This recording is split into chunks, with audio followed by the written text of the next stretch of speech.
You're listening to CarSeat Questions, a podcast for parents of curious kids. I'm Lauren. And I'm Eddie.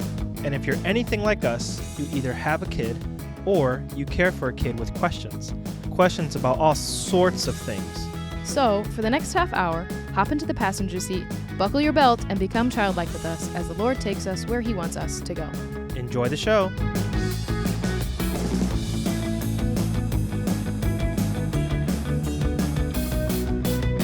Welcome to CarSeat Questions. My name is Eddie Cuevas, and I have the pleasure of serving as the Contracts and Rights Manager for Moody Publishers. And across the table from me is my lovely wife, Lauren. Lauren, tell us a little bit about what you do. Hi, I am the coordinating producer for Mornings with Brian at Moody Radio Cleveland. Wonderful. So today... Okay. It is. So today we're going to be having 3 conversations that are going to be centered around the development of children. Specifically, we're going to be talking about spiritual development, cognitive development, and emotional development. Yeah, we want to have these conversations because as we dive into questions with kids, we really want to understand how kids process information at different stages of life, whether that's spiritual information or just emotional and just the world around them. So we had a conversation with 3 people just to talk about all sorts of things. So that's what you're going to hear today. And I think this episode is going to give us a good approach on how we answer all types of questions that we'll be talking about during this first season. So the first person we talked to was Randy Isola. Now, full disclosure, I didn't know who Randy was. So thankfully we have a great team because the other host knew who it was. And so Lauren talked to us about who is Randy, what does he do, and why did we ask him to be on this podcast? Yeah, he was the first person that came to mind to talk about spiritual development of children, just because he's dedicated his whole life and career to that work, to children. And I've really admired his work. He was, I think, the children's pastor when I was attending that church growing up, and I was in middle school, high school at the time. So he wasn't directly my pastor, but I did serve in the children's ministry, and so I had a lot of interaction with him in that way. And now he's moved on to be the senior director of overall Next Gen, so overseeing youth and children at that church. Now our son goes to that church and is under, the direction of Randy and his teams, and has just been really impacted by that. And that was such a scary thing for us to send our son to church. He was a COVID baby, and just, separation is hard for kids. And the way that the teams at this church, Christ Community Church, really just welcomed him was overwhelming for me as a mom. Just no tears, welcomed and excited to see them the next day. He already calls them his friends. I know he sees them once a week, but they're his friends, and they have an impact on his life already. And he's just been going there a short time. I think this first conversation was a good one to set the table for all the podcasts, because as Christ followers, it's important to talk about why we follow Christ and how do we approach this with our children, and how do we talk to them about spirituality and Christianity in a way that they can understand, because they have a lot of questions. And without giving too much details, Randy has a great story about a question that one of his kids asked him while they were just doing laundry, as he recalls it. So we're just going to tune in and listen to that clip.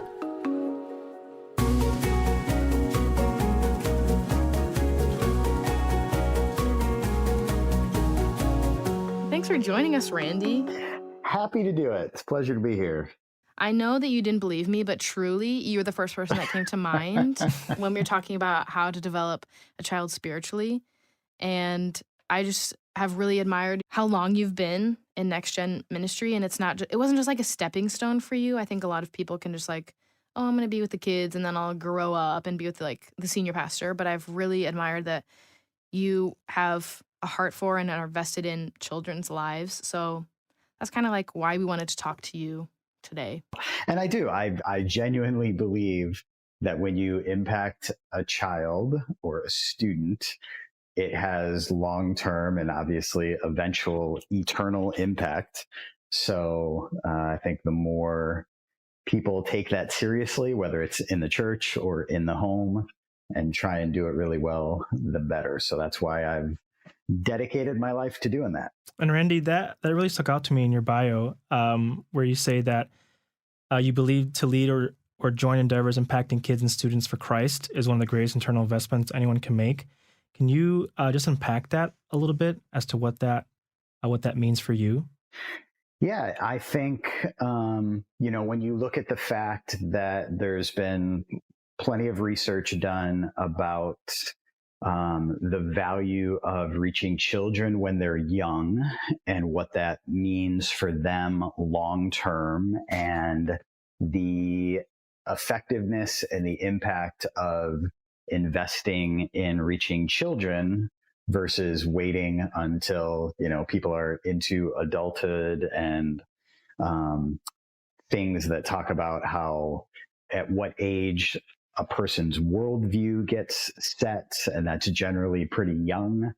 So obviously, as a Christ follower, my belief is that whether somebody chooses to follow Jesus or not is the most important decision that they're ever going to make. And so the more young people we can help to make that decision, and the earlier we can help them to make that decision so that it is something that they live the rest of their lives, the better. Yeah. Do you have like a story of when, I don't know, maybe one of your sons or even someone from like in Sunday school asked you a question and you were like, how do I answer that question? Like it was a way bigger question than you expected a child to have. Do you have a story like that?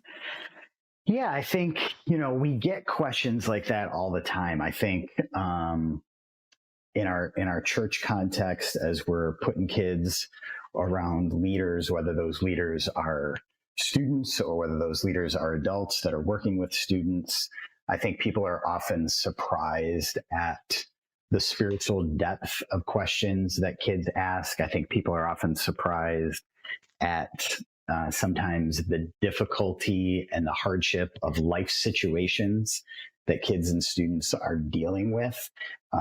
So there's a fair amount of consistency of people having to navigate really big things with kids, again, whether it's life circumstance or theology. A specific question that comes to mind, I remember it was involving one of my own sons. We were at home one day, and it wasn't like we were sitting around having family devotions. It was just kind of a random interaction. And he looked at me and he said, "Hey, Dad, do you love Jesus more than you love me?" And he was probably in early elementary school when he asked me that question. And it caught me by surprise, again, partly because of the moment. We were, doing laundry or something, right? It was like just a random, normal family circumstance going on. And the fact that he had been thinking about that, obviously, and processing that question without it being initiated. And so I thought about it quickly, and I told him, I said, "Yeah, I do." I said, "I love Jesus more than I love you, more than I love your mom, more than I love anyone or anything." And the look in his face was a kind of a mixture of, I think that was the answer he expected. And at the same time, he was also a little hurt and a little disappointed that I was looking at him and just being very forthright and saying, "Yes, you're not the most important part of my life." But I was also able to explain to him that because I love Jesus more than I love you, I'm actually able to love you better than if I loved you most. And so trying to help him see that when you follow Jesus, it impacts and changes every other aspect of your life. And so I can be a better husband, I can be a better father because I love Jesus the most. I think that made him feel a little better when I gave him some explanation, as opposed to if I had just said, "Yep, I love Jesus more than you. I'll see you later." So that was a question that I was glad he asked, and gave me pause to think about, okay, how do I answer this truthfully and encourage my son with that and not crush him with that.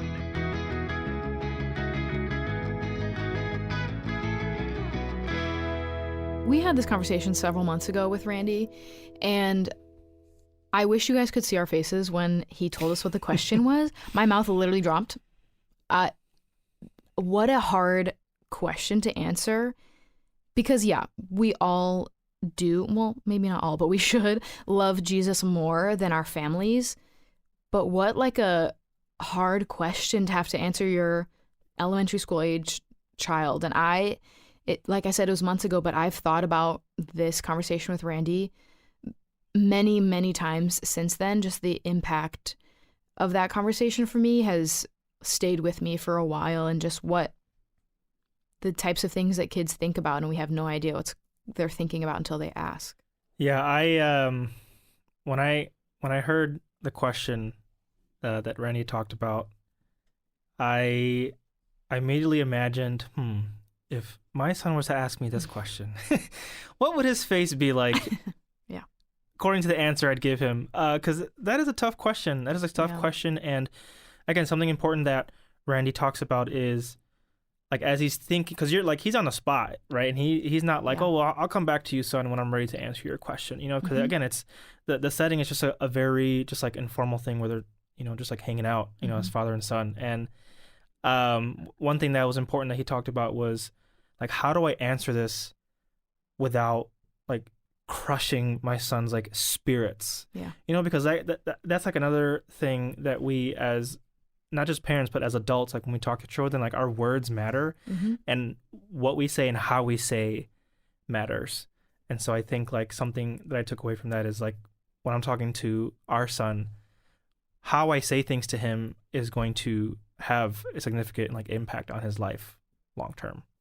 The next person we talked to was Elizabeth Smith, and she talks a lot about the brain development of a child. So really, what's going on in the life of a child from when they're born into when they're like in middle school, high school. How does their brain change and develop?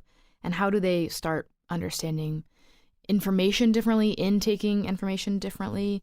And she really just talked about even just the study of the brain and like the origins of that with us, just so that we can go into this series of questions with, how do we know what a kid is understanding? Like, how can I change my language with a child to help them understand what we're talking about for whatever stage of brain development they're at? Y'all, listen. I am an Enneagram 5. Shout out to my 5ers out there.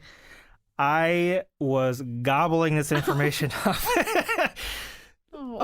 Just because, again, I love learning. I love learning about intricacies about anything. And when you put brain and science together, I am just like all here for it. And we didn't do a lot of talking, but it was a lot of good information that we were able to just soak in, and just learn about a part of, a child's development that we knew little to nothing about.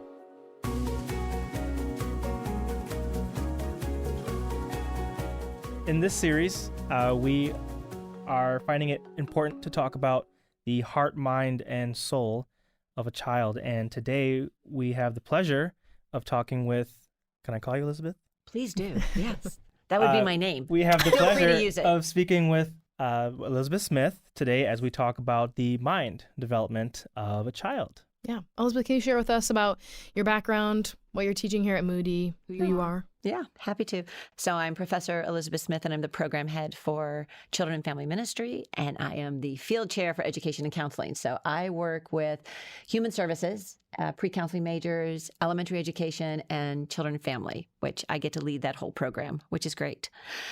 Then I get to do some study abroad trips here, which I love, and Lauren and I have connected on that. I've written a book called God Never Changes, but my family always does. But I love working with our students here at Moody and being able to help prepare them to work with kids and their families, however they may want to do that, whether it's in counseling or the church or education. But if you have a heart to reach the next generation for Christ, my job is to help them be able to do that. So that is what I get to do here. I'm an LCPC, which is a licensed clinical professional counselor in the state of Illinois. And so I get to train counselors to how to be counselors. And I especially get to work with those counselors who want to work with kids and families that are going through tough times. So that is kind of what I do. What else would you like to know? What about your family? I do have a family. So here, this whole thing we'll talk about with the mind and everything. Yes. Already done this.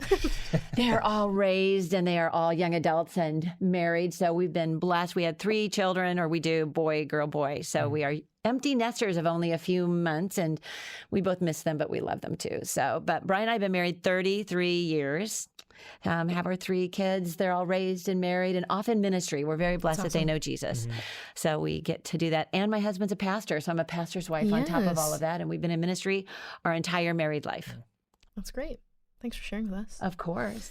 So a little bit about our podcast. This is our first episode, and the whole podcast we want to talk about how do you answer life's big questions for kids, whether theological or just life questions about what's going on in our world. And a lot of times, I mean, our son isn't quite asking these types of questions yet, but as we prepare, like, how do you answer these questions for kids? And so today in our first episode, we're wanting to talk in 3 different ways. How do kids develop in their mind, which is what we'll talk with you about, like their brain. How does their brain develop in what they know and can understand? And then we're going to talk about how do they develop with their feelings and emotions? And then also how do they develop spiritually in their souls? How do we kind of come alongside our children in this whole process of them becoming people? Of course. So I just want to say, as an Enneagram 5, I am all about the knowledge and the science. So lay it on us, please. Oh, I'm excited. When I heard that we were doing, heart, mind, and soul, I was like, man, when the brain science comes, I am just going to be as curious as listeners. Excellent. Because that's another unique thing about this podcast is that we get to be as curious as people who are going to be listening to this in the future. So I'm just excited just to learn and hear what you have to say. Well, I'm an Enneagram 7, so I'm so happy I get to be with you in person. Yes. Because I'm all about the relationships. But I do love studying this, and I've studied it, as I said, for many, many years now. As there's just a lot of science that has come out. And actually, a lot of the science in the last 5 years, we've learned through what happens to kids when they've gone through trauma. So that's a whole other episode, though, right? So that's a whole other thing. But what we've gleaned from the kind of research, and it actually started, we have a lot of neuropsycho kind of information about it. A long time ago, there was a theorist called Jean Piaget. It's fun to say because he was French. And he was fascinated by his children. And as he watched them, he realized that as they grew in age and stature, they actually began to make different decisions, and they would respond to things differently. And so he began the systemized observation of children to figure that out. And then he added some scientific research on it. And he basically came up with saying, in those first year of life, infancy, and then you could look at the next stage of life, toddler and early childhood, and that's the second stage where you're all in. And then the third would be elementary and then going into early adolescence. And then your fourth and last stage is actually adolescence and all the way through adulthood. But if you look at that, 3 out of the 4 stages that he identified all happen basically by the time you're 11. Wow. And half of that brain development happens by the time you are 5 years old. Wow. There was another research that says 90% of your brain development takes place in the first 5 years of life.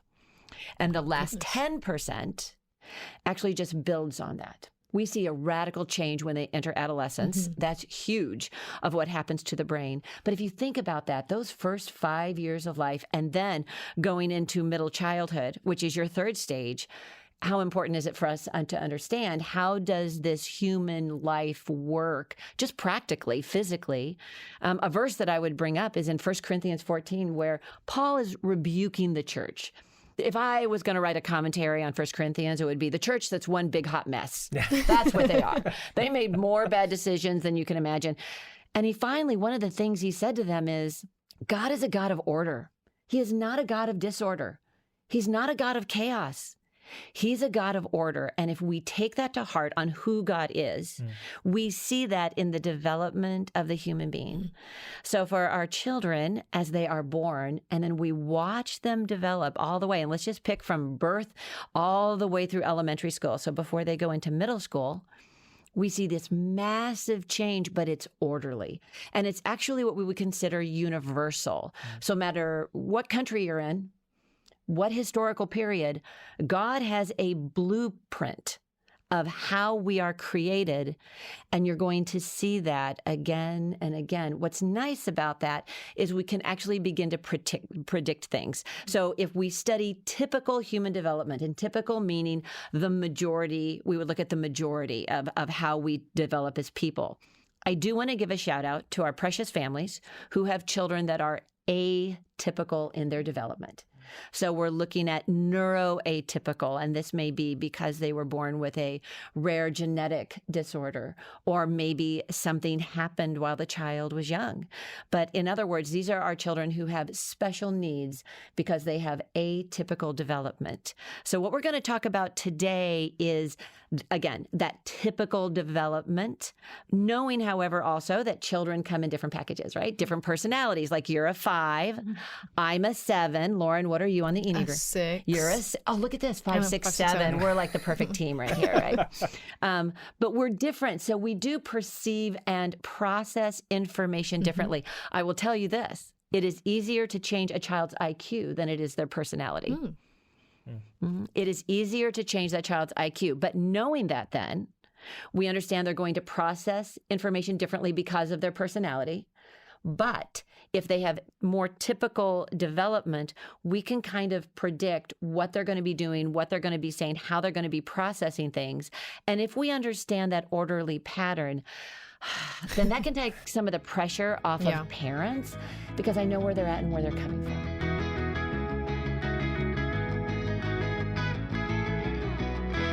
Hearing that, one thing that really sticks out to me is when she's talking about most of a child's development is happening in his first 5 years of life. Yeah. Right? We have almost a 3-year-old son at home, and you're telling me that most of his cognitive development is happening right now.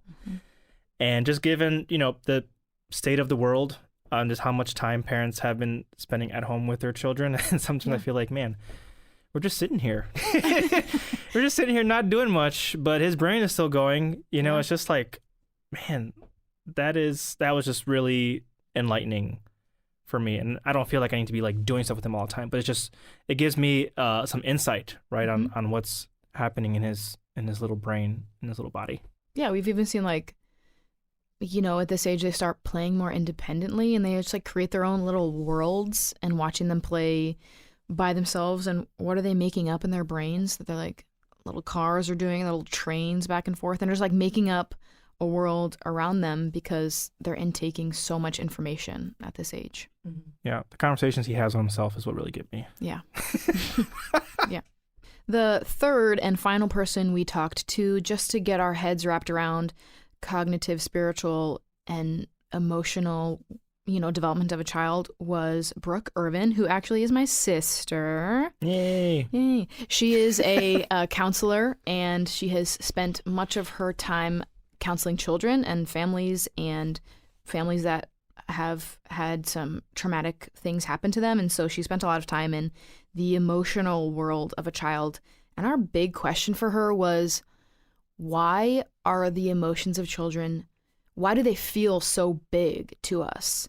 Like, why does taking a toy away that we've told you we're going to take away just make this absolute meltdown? Even if it means like we're taking the toy away so that we can go to the park, but it's just their emotions are so big.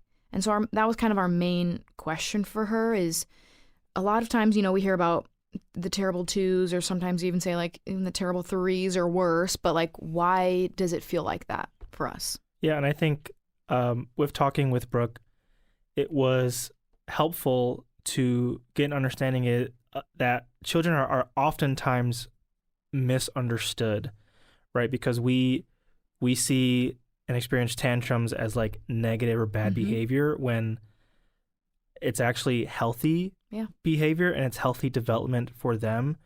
But for us, it's, oh, why is this child acting out? Why is this children behaving in this way? And a lot of it can be tied to their just overall emotional development. Yeah. So we're just going to hear a brief clip about our conversation with Brooke.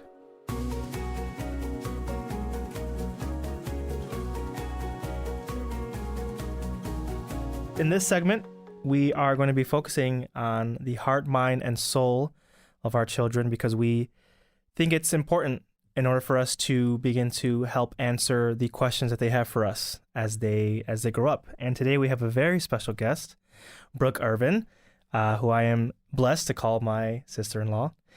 So Brooke, why don't you tell us a little bit about yourself and what you do for work? Hi, yeah. Well, I am Lauren's sister, and it's the best. But I'm also a therapist. I live and work in Louisville, Kentucky. I have a master's of science in clinical counseling, and I am a licensed professional clinical counselor. And I work primarily with trauma, and I work with women, adolescents, and kids and families. I'm married to my husband for the last 14 years, and we have 3 kids, 9, 6, and 4. Great. Thanks. We kind of want to talk to you about emotions and feelings. Mm-hmm.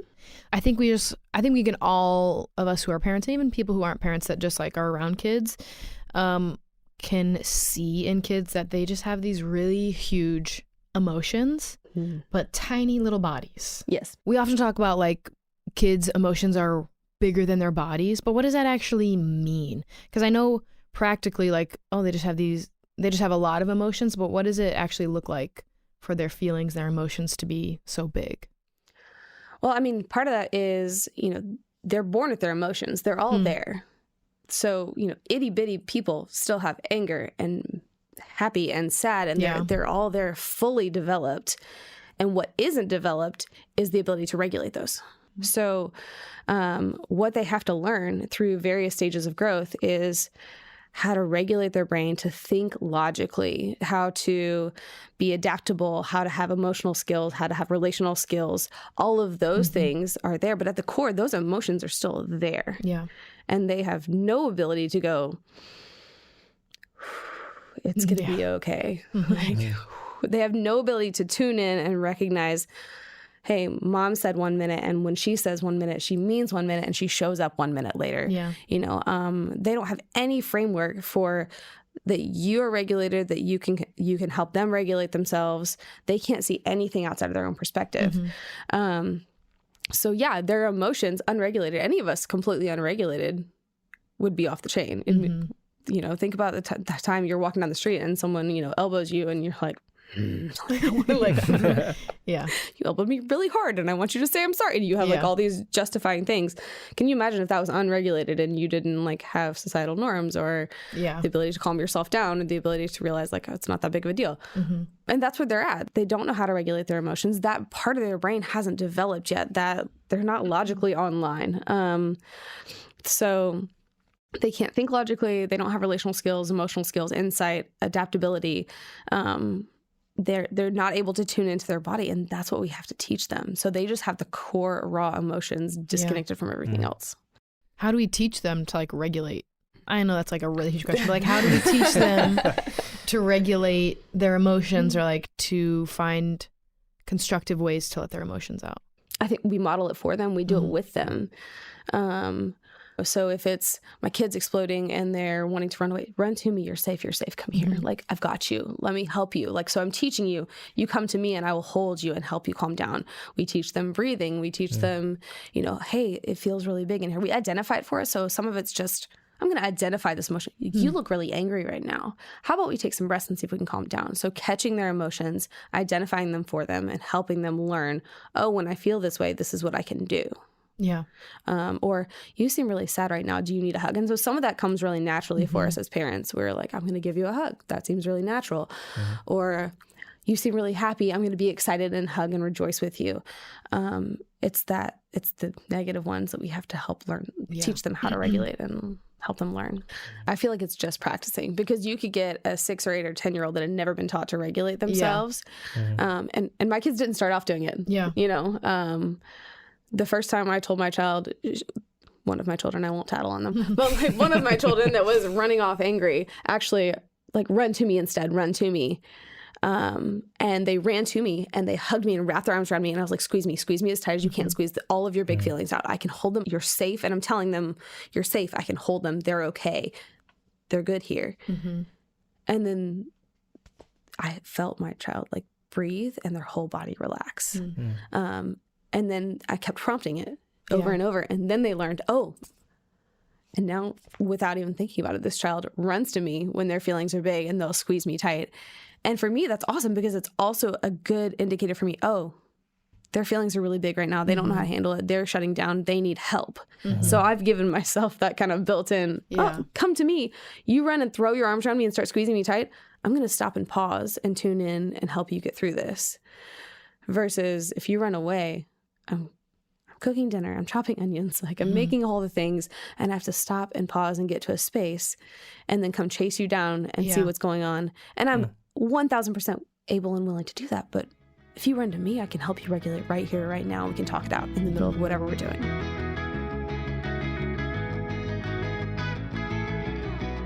I think what stood out to me most, just right at the beginning of our conversation, is obviously something like I know, but I didn't think about, is children are born with their emotions. They're not like mini-sized emotions. It's the same anger that I have. It's the same joy or frustration that I have. It's just their emotions are so like too big for their body. And so they have the exact same amount of emotions that I have. They just don't have the ways to regulate them or constructive ways to get those emotions out. Yeah, and I appreciated Brooke talking about how like we're supposed to model regulating emotions to our children, and that is a big task for parents and adults. But like you said, like they have the same emotions as us. Like think about the times where you're just furious, right? Or where you are heartbroken. Like they feel those same types of emotions in those same capacities. And again, we've been tasked to help our children regulate and work through these things. It's not something that we can just let them sort out themselves because they don't know how. That's overwhelming. Yeah. I really appreciated how she talked about that, because it was very helpful. We're going to go into more parts of our conversations with our guests about what can I actually do, because that's what we need. That's what parents need. Is I need tangible things to do in these conversations or in these big emotions or in this development of a child. And so we talk with Randy about what can I actually do when a child asks me really hard theological concepts. And we did the same with the rest of our guests as well. Yeah, and the answer that Randy gave us was essentially you need to look inward and work on and evaluate your own spiritual health. And when we're trying to teach someone else how to do something, right, we don't ever think about, oh, I need to check myself before I, help somebody else. And well, apparently we do. We need to be looking inward and reevaluating our own spiritual health and seeing where we are in this area, so that we can help, in this conversation, help our children.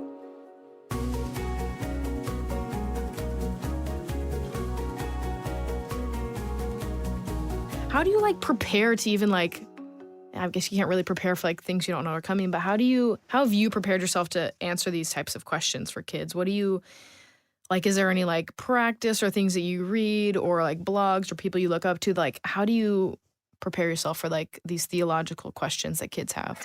Yeah, I mean, I think all of the things you just mentioned is part of it. Obviously, it starts with my own personal study of Scripture. I think for any parent, you need to be in God's Word consistently. You need to be learning and growing personally just as a Christ follower. And then you can hand some of what you're learning to kids in the right way at the right time, right? It's the same thing we tell people in church about being a small group leader, regardless of what age you're leading, is you don't have to know everything. You just need to, hopefully be a little bit further along than the people that you're leading, so that you can show them, hey, here's what I'm learning, here's how I'm living this, and then let's process it together.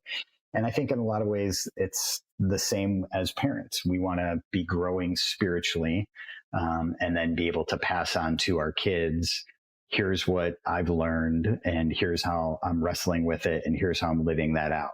And so in certain families, it looks different, right? For somebody who's been a Christian for a long time and they're just starting their family and they've got very young children, well, they probably know a lot more than their kids. But if you look at maybe a parent who just recently became a Christ follower themselves and maybe they've got teenage children, well, there's going to be a lot less of a gap between what I know and how I'm living and what I'm able to pass on.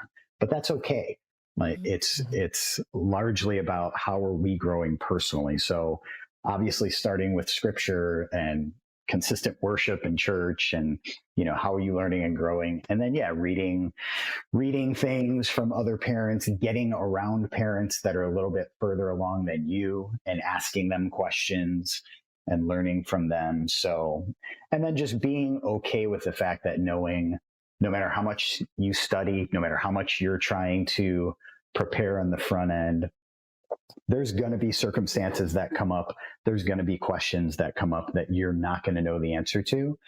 And being able to look at your kid and say, hey, that's a great question. I'm not sure. Let's figure that out together. Let's see how together we can go and learn that. And for some parents, that's a real struggle to be able to look at your child and say, I'm not sure. But I think it goes further with kids to be honest with them when you don't know something and say, let's figure that out together, than to try and make it seem like you've got the right answer. And then you stumble through and then they recognize like, I'm not sure they really know what they're talking about. So those are some of the things that have been helpful for me.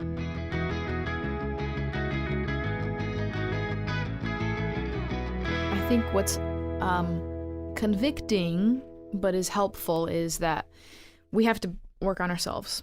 We have to be in the Word ourselves. We have to be thinking about these things ourselves in order to be able to teach our children these things. We can't just leave it up to the church to disciple our children. The church obviously takes a huge, huge part in that, but we also have to take active roles in that, and that means that we have to be working on our own spiritual lives first. Yeah, and I think there's also nothing wrong, kind of like what Randy was alluding to, is we just need to be open, right, and honest and transparent with our children, and that's okay. I don't think there's anything wrong with us just with being honest and saying, hey, I actually don't know. Let's figure this out together. Or, hey, this is what I'm working through, or this is what I'm learning, right? Because again, it goes back to the whole modeling what it is that you're doing to your kid, right? So that what you're selling to them comes from a place of just being genuine, right? And kids can kind of sense that, I think. Like they kind of know when people are being someone that they're not, especially when you spend a lot of time with children, your own children, right? They'd be able to see right through that. Yeah, what's really interesting about the modeling part is that in our conversation with Brooke, she said the same thing. We asked her, what is so triggering about children's emotions to us? And her answer was similar to Randy's, is that we have to turn inwards and we have to examine ourselves, examine our own emotions and our own upbringing so that we are equipped to help our children examine their emotions and regulate their emotions. So we're going to listen to that clip now.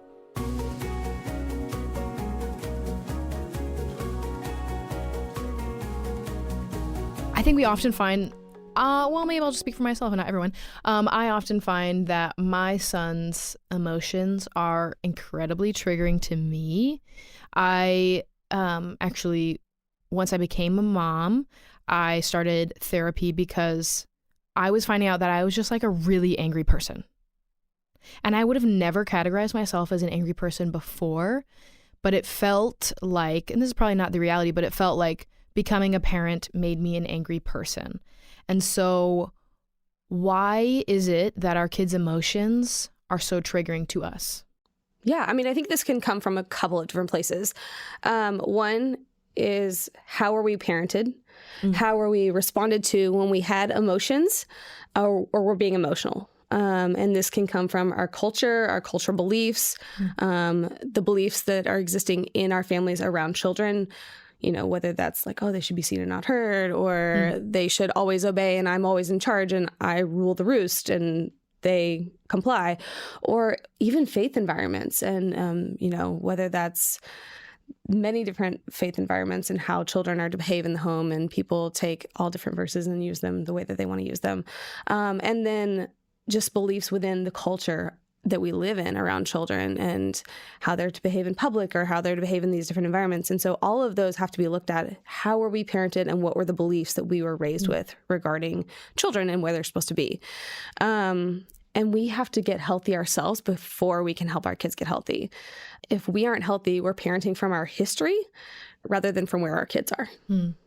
Yeah. And we are projecting our beliefs and our cultures and our norms and our childhood and even our attachment wounds onto our children. And then I think after that, it comes down to worry and control. We worry and feel judged by our kids' actions and reactions. So when we see their big emotions, am I not doing a good enough job? What am I doing wrong? Yeah. Or why will you not let me do what I want to do right now? So we take that and make it personal. If we're out in public, well, is someone else going to judge me? We fear society and their beliefs and care more about that than we do about nurturing the souls and the needs of our kids. Yeah. And we try to view them as grown-ups, even though they're not grown-ups and they don't fit in the grown-up world. Yeah. And our culture, especially as in the U.S., does not do a good job of recognizing that kids don't fit into grown-up culture. We're expecting them to have like adult emotions or adult actions. Yeah. Even though they're not there yet emotionally. That control piece is a big piece of it, I feel like. Yeah. It's parenting and kids. Like, kids aren't neat and tidy. And they don't love our tightly packed schedule and getting ready when we want them to, and like out the door in 5 minutes. And why aren't you tying your shoes quickly right now? And why did you want to run back upstairs for the thing that you remembered 5 times when I told you we needed to leave at this time? And all of these things. It's just, we want to live on this like rigid clock schedule and get all these things done and live this hurried life. And kids aren't wired for that. I think sometimes from me in my brain, I'm like, don't you know that I know that and I'm trying to get to that, but I have to do all these 100 other things before we can get to that thing that you're yelling at me about. And so I think sometimes for me, it feels like, oh, he probably thinks I'm not thinking about him or I'm not caring for him. And I'm like, don't you know, I want him to understand that I know and I'm going to care for him. It's just like there's 400 things that I have to do first. Yeah. And he sees his needs as first and primary. Yeah. And he can't see all of those big things. He doesn't have the scope or the brain development for it. There's no way he can see it. Yeah. I don't know if Lauren would agree to this, but when you become a parent, I used to be so annoyed when children would have tantrums in grocery stores. I'd be like, oh my gosh, this parent needs to like take control of their kid. Now that I have one, I'm more like, I feel for you. Like, I understand what you're going through right now, and it's okay, and but again, like not having a child previously, I was like, well, like what is a parent doing wrong? The child's acting this way, right? And they're not doing anything wrong. It's just the child cannot explain like what's happening in their bodies in terms of emotions. Exactly. They're autonomous humans. Like they have their own will and agenda. And you say we need to go to Target to pick up paper towels, and they're like, but I don't want to. I'm playing, so I'm going to be really grumpy with you the whole time because I was having fun, and you swapped my agenda without my consent. Yeah. And it's so interesting that you mentioned like a lot of it has to do with how we were parented. And so like I grew up in a very traditional Hispanic household as a male. And so there's a lot of pressure, right, put on males. They can't express emotions, right? They can't cry. They have to be the strong person, quote unquote, what strong means. And so before Trey, right, it was like, well, he can't cry, right? He can't do this, he can't do that, which is like the opposite of what like he needs to do, and as Lauren and I have worked through this journey together with emotions, right, it was a total like generational shift for me. It's like, no, this is actually healthy for him, but it's still triggering to me because of how I was raised to deal with my emotions. Yeah, I think it's like it was so ingrained in you at such a young age that you shouldn't be doing those things. And even though you know differently and you like cognitively it's okay for him to do that, it's still like so triggering to our emotions. And it's like weird, the disconnect that our brains have from our emotions. Because like, yeah, I know that it should be okay for him to do these things, but it makes me feel crazy inside when he does.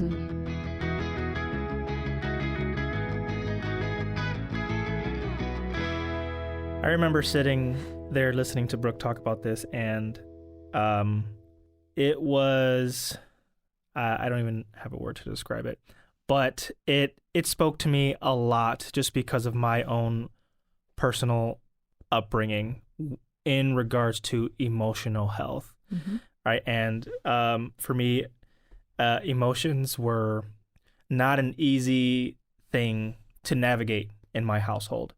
And so, Lauren, when you asked the question, why is it so triggering to us? It would just like kind of like open up a whole new world and understanding first my own emotions and my own triggers, and how to address them so that we can help our son, right, navigate and regulate his own emotions. So at the end of each of our episodes, we asked our guests the same question. And the question that we asked him was, what is one thing you would want your child to know about whatever the subject matter is that we're talking about, right? So in this case, spiritual health, emotional health or development, and cognitive development. And this is what they had to say.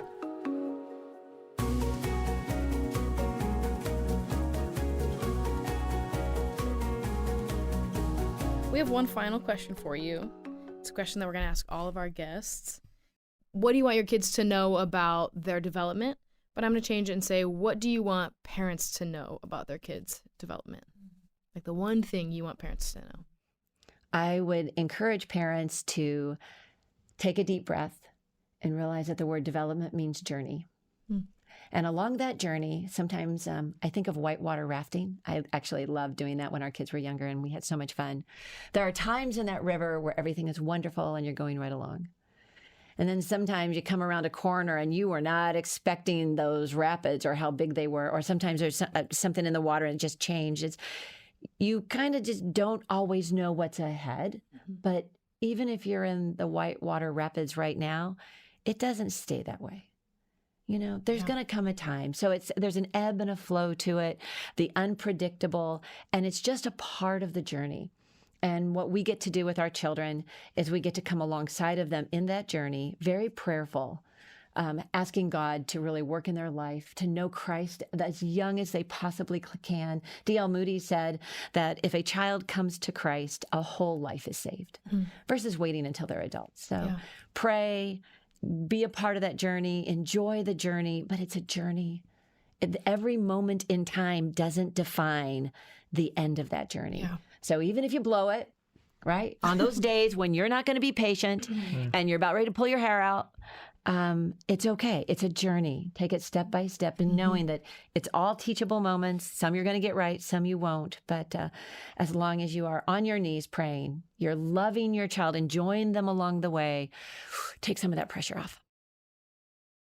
What do you want your kids, or any kids in general, to know about their emotions? They're normal. They're normal. Everybody has them. Yeah, we all have them, and we all just have to learn how and when to express them. But like everything you're feeling is totally normal, and you're allowed to have them. And like emotions aren't sinful. They're not bad. They're not wrong. Our reactions and our choices are what we have to learn to control. Our last question that we want to ask all of our guests that come on with us is, what do you want your kids to know about their spiritual lives and their spiritual development? What is like the one thing that you would want them to take away? If there was one central idea or truth about God that I would want my kids to know, it's probably the combination of God's power and God's love. The fact that God is all powerful and the fact that God is loving. And because he is both of those things at all times, he has what the way I tell it to kids is, if God were all powerful but weren't loving, then he's just a dictator, right? He's got the power to do whatever he wants, but doesn't do it out of a sense of love for us. The reverse, if God is all loving but doesn't have the power to enact anything, then he's just, he's friendly, he's nice, but can't really do anything on our behalf. But because God is both all powerful and love, he is able to do anything, and he uses his power from a sense of motivation of love and goodness, right? He's a good God and he does good things. And so to take comfort in the fact to always remember that because God is all powerful, because God is love, to know that he's always working the fullness of his power and the fullness of his love together to work out his best plan and purpose in our lives. And so no matter what's going on, when things are great and there's moments of celebration, or when things are really hard and really painful, to know that it's okay, that God's got it, because he's all powerful. And when things are happening that I don't understand, I trust in his love combined with his power. So that's probably, if there's one kind of single truth about God that I'd want my kids and the kids at our church that I serve to know, it's that God is all powerful, God is love, and he's always working the fullness of his power and the fullness of his love together to work out his best plan and purpose for their lives.